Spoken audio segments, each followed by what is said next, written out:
Thunder rumbled across the New York City skyline as thick clouds gathered overhead. Brad Pitt glanced up from the doorway of Angelica Studios, watching the first heavy raindrops splatter against the concrete. He had just wrapped up 12 grueling hours of filming for his new project, a gritty drama where he played a man who had lost everything. "You sure you don't want me to call you a car, Mr. Pitt?" asked Marissa, the production assistant who was locking up behind him. Brad shook his head with a tired smile. "Thanks, but I'll be fine. Could use the fresh air after being under those lights all day." "It's pouring, though," she persisted, concern evident in her voice. "A little rain never hurt anyone," he replied, pulling up the hood of his worn gray sweatshirt. "Besides, my hotel is just 15 blocks away." Marissa looked unconvinced but nodded respectfully. "If you say so. Have a good night, then." "You too," Brad said, stepping out into the downpour. The rain quickly soaked through his clothing. His character in the film was supposed to look disheveled and down on his luck, so he had been wearing the same faded jeans and threadbare hoodie for days to achieve the lived-in look the director wanted. His normally well-groomed face was hidden behind several weeks of unkempt beard, and his hair hung in limp strands around his face. After walking 3 blocks, the rain intensified, and Brad decided to hail a cab. He shifted his soaked backpack, containing his script and a change of clothes, to his other shoulder and stepped to the curb, raising his hand as a yellow taxi approached. The taxi slowed briefly before accelerating past him, splashing water from a puddle onto his already soaked jeans. "Seriously?" Brad muttered, wiping water from his face. He tried again with the next cab. This one didn't even slow down. By the 5th attempt, Brad was starting to feel a mix of frustration and amusement. He wasn't used to being ignored, quite the opposite. Usually, people wouldn't leave him alone. A 6th taxi approached, and Brad stepped further into the street, making his intention clear. The driver rolled down his window slightly. "I don't take bums, man," he shouted before driving away. "Try the shelter on 42nd. Brad stood there in disbelief for a moment before letting out a laugh that echoed in the rain. The irony wasn't lost on him, one of Hollywood's highest-paid actors being mistaken for homeless. If only the paparazzi could see him now, being rejected by New York cabbies. "Guess the disguise works better than I thought," he murmured to himself, continuing to walk. The rain had now completely soaked through to his skin, and his boots made a squelching sound with each step. He considered calling his assistant but realized he'd left his phone charging in his trailer. The method-acting approach was starting to seem less appealing by the minute. As he waited at a crosswalk, a businesswoman in a raincoat clutched her purse tighter when she noticed him and subtly moved a few steps away. An elderly man with an umbrella looked him up and down with suspicion. Brad found himself experiencing something he hadn't felt in decades: invisibility. "Excuse me," he said to a woman who was also waiting for the light to change, "do you know if there's a coffee shop nearby where I could dry off?" She barely glanced at him before mumbling, "Sorry, I don't have any cash," and crossing the street before the light had even changed. Brad shook his head in amazement. He had become so used to people recognizing him immediately, to the constant requests for autographs and selfies, that this experience felt almost liberating, if not for the fact that he was freezing cold and soaking wet. He decided to try once more to hail a cab. This time, he pulled back his hood slightly, hoping his face might be more visible. A taxi approached, and Brad waved his arm emphatically. Once again, the cab drove past without slowing. "Come on!" Brad called out in frustration, pushing his wet hair back from his face. Just then, a sleek black Tesla pulled up beside him. The window lowered, revealing a middle-aged man with salt and pepper hair and glasses. "Need a ride?" the driver asked, peering at Brad through the rain. Brad hesitated, not sure if this was a rideshare vehicle or just a good Samaritan. The driver's eyes suddenly widened. "Wait a minute. You're Brad Pitt." Brad couldn't help but smile as he nodded. "That obvious, huh?" Well, not at first glance, the driver admitted. But I just watched Once Upon a Time in Hollywood last weekend. Those eyes are unmistakable, even with the beard. Hop in, man, you're getting drenched. Brad hesitated just a moment longer. In his line of work, getting into cars with strangers wasn't typically advised. But something about the man's genuine surprise and the torrential downpour made the decision easy. Thanks, I really appreciate it, Brad said, quickly sliding into the warm, dry back seat, careful not to drip too much on the expensive leather interior. The warmth of the car immediately enveloped him, and he realized just how cold he'd become. I've got the heat cranked up, the driver said, noticing Brad's shiver. There's a bottle of water in the side pocket if you want it. Thanks, Brad said, gratefully taking the water. He hadn't realized how thirsty he was until that moment. I'm Jacob, by the way, the driver said, turning around to offer his hand.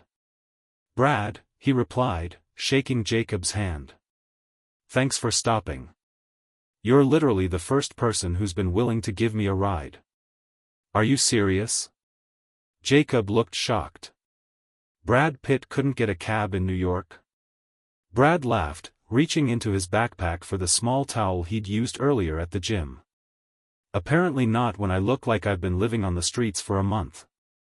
That's New York for you, Jacob said, shaking his head. Where can I take you? The Bowery Hotel, if that's not too far. Not at all. I'm heading downtown anyway. Jacob pulled back into traffic. So, you're filming something here? Brad nodded, toweling off his hair. Yeah, new project. Can't say much about it, but I play a guy who's fallen on hard times. Well, the look is convincing, Jacob chuckled. I probably wouldn't have recognized you either if I hadn't recently watched your films. My wife and I had a Brad Pitt marathon last weekend, her idea, but I wasn't complaining. What prompted the marathon? Brad asked, genuinely curious. Jacob smiled as he navigated through a particularly flooded intersection. Our anniversary. 20 years last Saturday. Congratulations, Brad said sincerely. That's impressive. Thanks. We've had our ups and downs like anybody, but she's my best friend, Jacob replied. For our first date back in college, I took her to see Legends of the Fall. She's been a fan of yours ever since. Brad laughed, slightly embarrassed. That was a lifetime ago. She'd kill me for telling you this, Jacob continued, but she had this poster of you from Thelma and Louise on her dorm room wall. I was actually jealous of it when we first started dating. Hopefully I'm not still causing problems in your marriage, Brad joked. Nah, I got over it, Jacob said with a grin. Eventually. A comfortable silence fell between them for a moment as Jacob focused on navigating a particularly busy section of the street where pedestrians were darting between cars, desperate to escape the downpour. So what's it like? Jacob finally asked. The fame thing, I mean. Brad considered the question thoughtfully. It wasn't the usual superficial inquiry he got from people who were starstruck. It's complicated, he answered honestly. There are incredible privileges that come with it, opportunities, platforms for causes I care about, the chance to work with brilliant people. But there's also a strange disconnect from everyday life. Simple things become complicated. Like hailing a cab? Jacob suggested with a smile. Exactly, Brad chuckled. Though tonight was the opposite problem. That's very flattering, Brad said with a genuine smile. Which one's your favorite? Fight Club, hands down, Jacob replied without hesitation. Changed my perspective on materialism. I used to be obsessed with stuff, the newest car, the biggest TV. That film made me question all of it. Brad nodded thoughtfully. That one seems to hit people differently than we expected when we made it. Fincher's a genius. The scene where you guys destroy the coffee shop, I think about that every time I buy an overpriced latte, Jacob laughed. Seriously though, it came at a time in my life when I needed to hear that message. How so? Brad asked, genuinely interested. Jacob glanced in the rearview mirror. I was drowning in debt trying to keep up appearances. Designer clothes I couldn't afford, eating at restaurants to impress people I didn't even like. After that movie, I sold half my stuff, paid off my credit cards, and decided to focus on what actually mattered. That's incredible, Brad said. It's rare to hear how a film actually changes someone's life like that. My wife thought I was having a midlife crisis, Jacob chuckled. But eventually she saw how much happier I was with less. Now we travel every summer instead of accumulating things. Last year we took our daughter to Paris.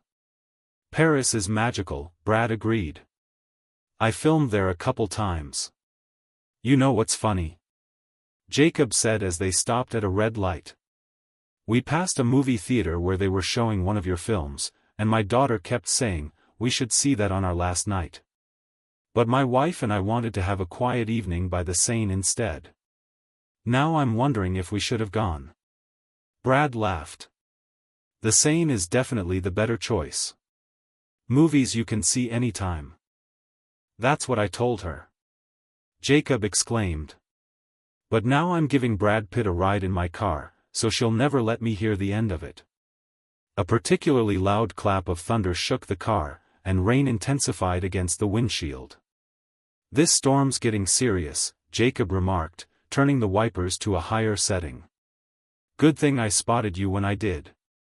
No kidding, Brad agreed, looking out at the pedestrians running for cover. You know, I actually enjoy the anonymity sometimes. When I'm filming abroad, I can occasionally slip out unrecognized, especially in countries where American films aren't as popular. I can't imagine what it's like, being recognized everywhere you go, Jacob said, navigating around a large puddle. It has its moments, Brad admitted. But you start to miss the simple things, grabbing coffee without ending up on Instagram, having a private conversation in public. Is that why you were walking in the rain? For a moment of normalcy? Brad smiled. Partly. Though I didn't expect the full, invisible man, treatment.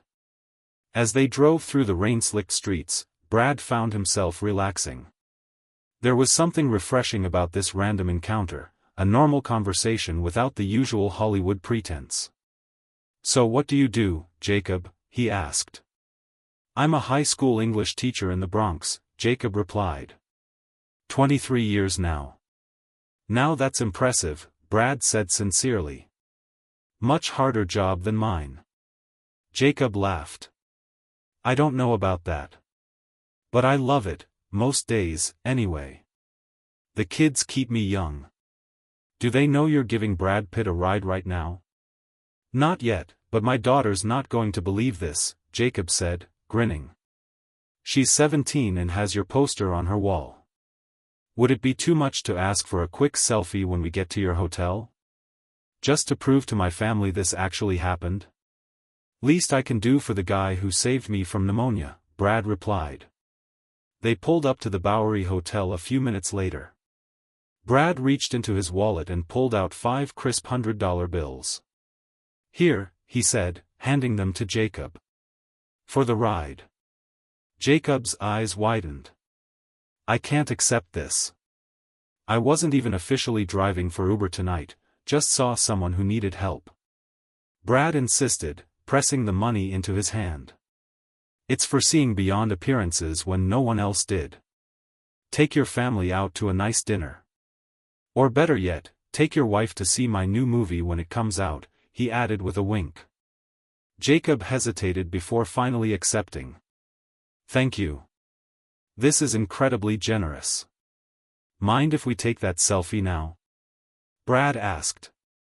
I'm about to look a lot more presentable once I get inside. Of course. Jacob fumbled excitedly for his phone.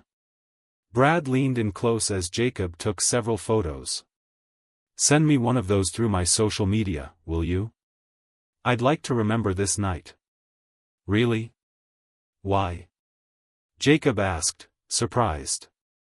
Brad gathered his wet backpack and prepared to dash through the rain to the hotel entrance. Because tonight was the first time in 20 years I've been treated like a regular person. It was refreshing. He paused at the car door. You know what? Are you free tomorrow evening? I'd love to have you and your family visit the set. Meet the director, see how movies get made. Jacob's face lit up. Are you serious? My daughter would absolutely lose her mind. Completely serious, Brad replied, pulling out a business card with his assistant's number. Call this number tomorrow morning. Tell Emily that Brad said to set it up. Bring your whole family. I don't know what to say, Jacob stammered. Thank you. No, Brad said firmly, thank you. For reminding me what it's like to be seen as a person, not just a celebrity. With that, he dashed through the rain into the hotel lobby, leaving Jacob staring after him in amazement. Inside, the hotel staff immediately recognized him despite his disheveled appearance. Mr. Pitt. Do you need assistance? The concierge asked, hurrying over with concern. Brad looked back through the glass doors at Jacob's Tesla pulling away. No, he said with a smile. For the first time in a while, I got exactly what I needed. The concierge looked slightly confused but nodded professionally. Very good, sir. Would you like us to have your clothes cleaned for tomorrow? That would be great, thanks, Brad replied, suddenly aware again of how soaked he was. Water was pooling around his feet on the marble floor. Should I call your assistant about the, situation? The concierge asked discreetly. Brad shook his head. No need. Sometimes it's good to remember what it's like to be anonymous. He pulled out his keycard. Though a hot shower wouldn't hurt. As he made his way to the elevator, several guests in the lobby did double takes, whispering to each other and pulling out phones. The brief window of anonymity was closing fast. By morning, there would probably be social media posts about Brad Pitt looking homeless in the Bowery Hotel. But as the elevator doors closed, Brad found himself thinking not about the inevitable publicity, but about Jacob, the English teacher who had seen past appearances when no one else would. There was something important in that moment of connection, something he hadn't felt in a long time. In his suite, Brad peeled off his wet clothes and stepped into a steaming shower, letting the hot water wash away the chill of the rain. As he stood there, he couldn't help but replay the events of the evening. He had experienced something rare, a glimpse of how the world would treat him if he weren't Brad Pitt. It was humbling and strangely liberating. By the time he emerged from the bathroom, his phone was blinking with dozens of messages, his assistant, his agent, his publicist. The world demanding his attention again. But before he returned any calls, he picked up the hotel phone and dialed the front desk. This is Brad Pitt in Suite 1204. I need to arrange something for tomorrow. The next day, Jacob arrived at the film set with his wife, Maria, and their teenage daughter, Sophia, who could barely contain her excitement. Dad, I still can't believe this is happening, she whispered as they were escorted through security. Are you sure it wasn't some Brad Pitt look-alike? Jacob laughed. Pretty sure, honey. Unless look-alikes also hand out $500 in tips. And he really looked homeless? Maria asked for the third time. No one recognized him? Not a single person, Jacob confirmed. It was the strangest thing. They were led to a quieter area of the set where Brad was waiting, now clean-shaven on one side of his face while the other still had the beard, apparently in the middle of a transformation scene they were filming. Jacob. Brad called out warmly, walking over to greet them. You made it. And this must be your family. Sophia looked like she might faint as Brad shook her hand. It's such an honor to meet you, Mr. Pitt, she managed to say. Please, call me Brad, he replied with his characteristic smile. Your dad saved me from drowning in a rainstorm last night. He hasn't stopped talking about it, Maria said, shaking Brad's hand. I thought he was making it up until he showed us the pictures. Well, I'm glad he didn't leave me standing in the rain, or I might not have made it to set today, Brad said. Come on, let me introduce you to everyone and show you around. As they toured the set, Brad introduced them to the director, the cinematographer, and several other cast members. Sophia was especially thrilled to meet Emma Stone, who had a supporting role in the film. During a break in filming, Brad pulled Jacob aside. I've been thinking about last night, he said. That experience, being invisible, being judged based solely on appearances, it was eye-opening. Jacob nodded. It's amazing how differently people treat you based on how you look. Exactly, Brad agreed. I've been thinking about starting a foundation that addresses homelessness and the stigma surrounding it. Would you be interested in helping with the educational component? Getting young people involved? Jacob was taken aback. Me? I mean, I'd be honored, but... You saw a person when others saw a stereotype, Brad said simply. That's exactly the kind of perspective we need.